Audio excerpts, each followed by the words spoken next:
So using crystals for yoga, crystals can really help enhance your yoga practice by helping you improve your focus, your concentration, and just bringing sort of other features to your practice. So I'm going to go through a selection here that I think would be good to help your practice, and also make some suggestions as to how you can use them.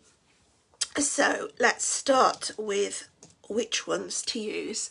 First one up, I would say, would be clear quartz. Really good for amplifying the effects of other crystals.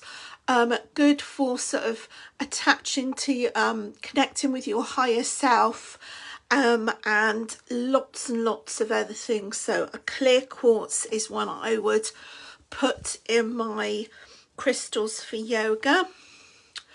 Another one I would pop in would be a rose quartz.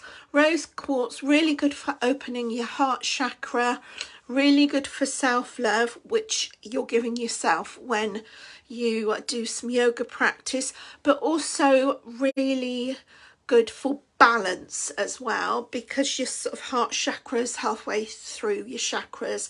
It sort of balances what is above and below. So rose quartz. Next one up, which I'm sure lots of people have heard for, is amethyst. Really good because it's calming, it keeps you in the moment, and again, it helps you connect more with your spiritual self. Then we have this one, and I don't know if you can see, I could do it with a piece of paper. Can you see? This one is partly purple and partly green. I haven't got anything white to put behind it. That sort of works. And this is actually fluorite, and fluorite is really good for focus. So it will help you really focus and concentrate on your breathing and holding your pose. A really good way to use this one would be have it somewhere you can see and actually focus on it and meditate on it whilst you are holding a pose. Then we have citrine, one of my favourites, really good for lots of things, but it brings lots of energy, enjoyment and joy to you. So that would be citrine. Then we have moonstone. Can't see it.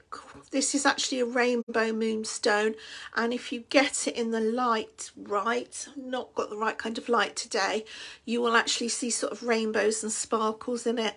So that one is really good for connecting to your intuition, so you can sort of listen to what your body needs.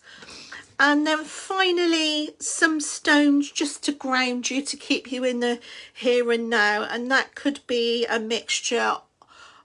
Things like black tourmaline is one. One of my favourite grounding stones is tiger's eye. Well, the light really isn't great today, is it? It's usually really good here.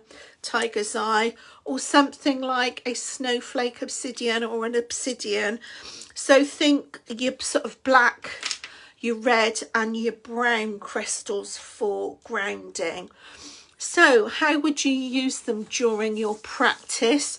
I've already talked about meditating, focusing on a crystal. You can do things like actually put them in a circle round you whilst you're practicing, so you're getting all those positive vibes around you. If you're at the end of the practice, if you go into Savasana, then you can actually pop crystals. Say you could do something like pop the amethyst on your third eye, the rose quartz on your heart, the citrine just below your belly button, and we've even got mini chakras in our hands, so those discs of energy. So even pop a crystal in either of your palms whilst you're led there, and the crystals will sort of boost that mindful moment and, you know, give you those higher vibes.